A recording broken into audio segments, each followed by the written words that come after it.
कबीर साहब भी जैसे गृहस्थी थे, उन्होंने भी कभी मतलब वो नहीं लिया, संन्यास नहीं लिया या कुछ भी नहीं लिया, और वो लास्ट तक भी गृहस्थी जीवन में ही उन्होंने सब कुछ हाँ, करा। कबीर साहब को लोग ऐसा मानते हैं, पर कबीर साहब ने के दर्शन ये नहीं करते कि वो गृहस्थी थे। अच्छा। हजारी प्रसाद द्विवेदी जो समालोचक, कबीर के समालोचक थे, साहित्यकार थे, उन्होंने उनको गृहस्थ बताया, परंतु कबीर साहब गृहस्थ जीवन में नहीं प्रवेश किए। तो उसमें तो उनका दो बच्चे बताए। नहीं तो वो बच्चे, वैसे तो दो बच्चे बताए, लेकिन उनके द्वारा पैदा किए बच्चे नहीं थे। अच्छा, और शादी भी नहीं हुआ? शादी भी नहीं हुए। अच्छा, वो वैसे ही मतलब कहानी है। अभी जैसे मान लीजिए मेरे पास आया कोई लड़का, मैंने उसको रख लिया, तो संतान दो प्रकार के होते, एक नाद और एक बिंद। एक बिंद से जो हम शादी विवाह करते हैं, स्त्री के साथ संबंध करते हैं, बच्चा पैदा करते, वो हमारा। एक है हम उसको शब्द का ज्ञान दिया है, और वो हमारा शिष्य है, तो शिष्य भी हमारा एक तरह से पुत्र के समान होता है। तो कमाल कमाली की ये कहानी है कि वो जो है कमाल अलग जो है बेहोश पड़ा था नदी के किनारे, सर्प काटने से या किसी तरह से उसकी लाश जा रही थी, और लोगों ने देखा, स्नान कर रहे थे, कबीर साहब बोले कि भाई ये लाश में कुछ हरकतें हो रही है, उसको लाओ, लाश को खींचे। अर्थी को खोला गया, देखा तो लोगों की ये कहानी है कि कबीर साहब ने बोला उठ, उठ जा, उठ जा।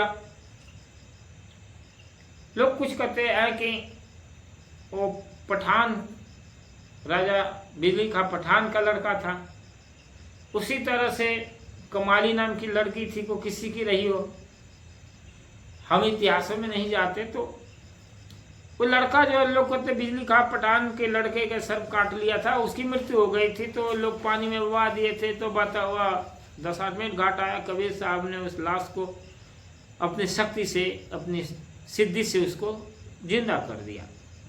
जब जिंदा कर दिया तो लोगों ने उसको कमाल कहने लगे, कबीर साहब ने कमाल कर दिया, कबीर साहब ने कमाल कर दिया, तो उसका नाम कमाल पड़ गया।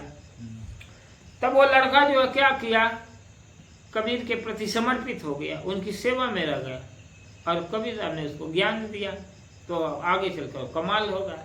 उसी बहुत साल के बाद में फिर उसी तरह से एक लड़की मिली, वो समाधि दे दी गई थी, देखा वहां पर मेरी ये तो लड़की जीवित है, और कबीर साहब ने उसको जिंदा कर दिया। जिंदा कर दिया तो लोग उसको कमाली नाम रख दिए, कमाल और कमाल भाई बहन हो गए। तो इस तरह से कबीर के दो संतान बताए गए। लेकिन कबीर की जो दो संतानें हैं, वो कालांतर में कबीर के विरासत को आगे नहीं बढ़ाई।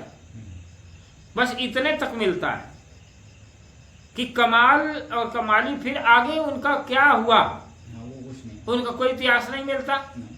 बस इतिहास मिलता तो सिर्फ सुत गोपाल का, क्योंकि उस काल में कमाल कमाली थे, और उस समय में सर्वाजीत जो कि एक बहुत बड़ा काशी का विद्वान थे, जो अपने आप को विश्व विजेता मानते थे, और वो पूरे धर्मशास्त्रों को गधे पर, खच्चर पर लाद करके कबीर से साक्षात करने आए, और कबीर साहब के द्वारा, उनके आत्मज्ञानी संबोधन के द्वारा वो निरुत्तर होगा और अपना पराजय स्वीकार किया। अंत में वो शिष्य बना सर्वाजीत, और सर्वाजीत जब शिष्य बना तो बाद में उसका नाम बदल कर कबीर साहब ने सुत गोपाल दास रख दिया, और वही कबीर चौरा मठ का पहला आचार्य हुए कबीर साहब के बाद। तो सुत गोपाल दास का तो इतिहास मिलता, लेकिन कमाल कमाली का कोई इतिहास नहीं। कमाल कहाँ शादी किया, कमाली कहाँ शादी किए, उनका संतान हुआ कि नहीं हुआ। अगर ऐसा होता तो कबीर की संतान, कबीर की विरासत पे चलाने वाले कौन होते? कमाल कमाली उनकी संतानें, पत्नी होती। तब पत्नी लोग कहते हैं रमिया, दमिया, लोई, 3 प्रकार की 3 औरतें थी। रमिया भी नाम था, धमिया था और लोई, ये 3 प्रकार की 3 औरतें थी। 3 प्रकार कबीर के 3 औरतें। अब बताओ, एक भी बच्चा नहीं, और वो 2 बच्चे पैदा भी हुए कमाल कमाली, तो उनका कोई अता पता इतिहास ही नहीं। तो ये प्रक्षेपक है। तो कबीर साहब उनकी हैं? शादी नहीं हुई थी।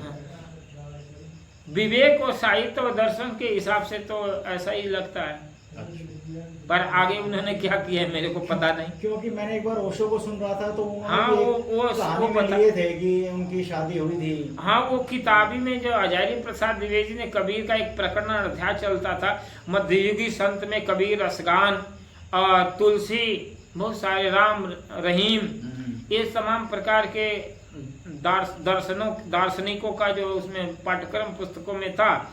तो वो एक फिलोसफर थे, वो जो किताब में लिखी उसी के आधार पर पढ़कर अपना बातें कहा, लेकिन जीवन की सच्चाई और यथार्थ रहस्य से वो अनभिज्ञ रहे। जो हम लोग हैं तो उसके तह तक उसकी सच्चाई को जानने की वाकई में कबीर क्या थे। तो कबीर इस टाइप के नहीं थे, उनका पूरा गृहस्थी, हाँ यह है कि वो कर्म पर जोर थे, कर्मयोगी थे।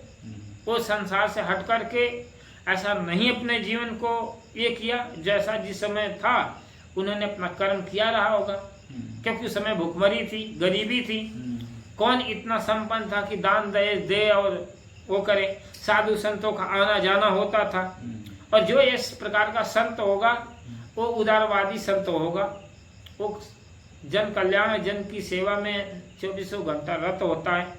तो किसी न किसी रूप में जो उनका जो पेशा था वो करते रहे होंगे। उनके अतीत में तो मैं नहीं जा सकता न, हाँ ज्ञान की बातें हैं, उन सब ज्ञान की बातों से समस्त मानव जगत का कल्याण हो सकता है। तो फिर जैसे सन्यास मान लो, कोई सन्यास, जैसे उसमें तो वेदांती वाले तो कहते हैं कि जैसे 25 साल तक ये काम करो, 25 से 50 तक फिर कमाओ, 50 के बाद शायद सन्यास ले लो। तो सन्यास कब लेना चाहिए गृहस्थी से? ये बड़ व्यवस्था के मानने वाले लोगों ने ये मान्यता बनाई, ये सामाजिक व्यवस्था है, पर सन्यास की कोई सीमा नहीं है, कोई अवधि नहीं, कोई आयु नहीं। क्योंकि संत ज्ञानेश्वर महाराज, संत ज्ञानेश्वर बचपन में ही सन्यासी हो गए, आदि गुरु शंकराचार्य बचपन से ही सन्यासी हो गए थे, प्रभु चैतन्य बचपन से ही सन्यासी हो गए, रामकृष्ण परमहंस बचपन से ही, बहुत सारे ऐसे महापुरुष हुए जो बचपन से हो गए, जो बचपन से ही। लेकिन जिन्होंने जैसे शादी कर ली, उनके बच्चे हो गए, तो वो कब सन्यास ले सकते हैं? जिनकी शादी हो गई, बच्चे हो गए, वो जितना हो सके अपनी जिम्मेदारियों से मुक्त होकर के आध्यात्मिक साधना में लगना चाहिए।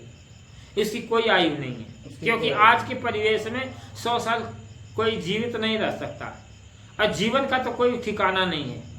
इसलिए आध्यात्मिक और अपने जीवन का कल्याण करने का हर व्यक्ति का मौलिक अधिकार है।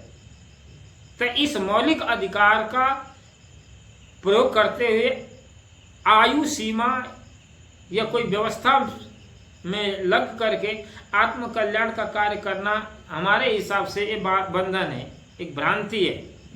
कल्याण का मार्ग आप कभी भी, जब से आप होश संभाले तभी से शुरू कर दीजिए, और कल्याण के कोई सीमाबद्ध नहीं है। उसके लिए आपको सही मार्ग का चयन करना है, सद्गुणी बनना है, सदाचारी बनना है, संयमी बनना है, और दुनिया के जो भ्रम धोखे मानने की कल्पना से परे रहना है, और आप संसार के सभी अनैतिक कर्मों से आप विरत रहिए, बस आपकी साधना है। आध्यात्मिक जीवन का मतलब होता है जो अपने आत्मा की खोज में निकल चला, वो कहीं पर भी गृहस्थ संत गृहस्थ जीवन में रह करके भी उच्च अवस्था को प्राप्त कर सकते हैं। जैसे उदाहरण के तौर पर आपके लाड़ी महाराज, महाशय लाड़ी, वो गृहस्थ संत होते हुए भी अध्यात्म की बड़ी ऊंचाई तक पहुंचे। रविदास हुए, वो गृहस्थ जीवन में रह करके भी बड़ी ऊंचाई पर। फिर आपके उदाहरण के तौर पर जो है सेनानाई हुई, वो बाल बनाता रहा और गृहस्थ जीवन में साधना करके पूर्णता को प्राप्त किया। दरिया हुए, दादू हुए, नाभा हुए, ये सब घर गृहस्थ में रह करके साधना की। तो आध्यात्म का मतलब गृहस्थ और वनवासी का कोई संबंध नहीं रखता है। बस आध्यात्मिक जीवन का मतलब आत्मा की खोज जहां पर भी रहकर कर लीजिए। वर्ण व्यवस्था भी उसमें कोई मतलब का काम नहीं, बात नहीं है। आप जब से ही आपका पूर्व का संस्कार उदय हो, जब भी आप संसार के दुखों के बारे में सचेत हो जाए कि हमारे जीवन के दुख का एक कारण है, इनका निवारण करना है, उसी समय से लग जाइए, आप आध्यात्मिक जीवन जीने लगिए। लेकिन अगर संसार के चमक दमक भोग जब तक परेशान करते रहेंगे, मन दुविधा पुक्त होगा, तो आध्यात्मिक गति नहीं मिल पाएगी। अगर दुविधा में है तो किसी संत का सहारा लेना पड़ता, मार्गदर्शन लेना, फिर उद्धार हो जाती है, फिर आगे बढ़ने लगता है।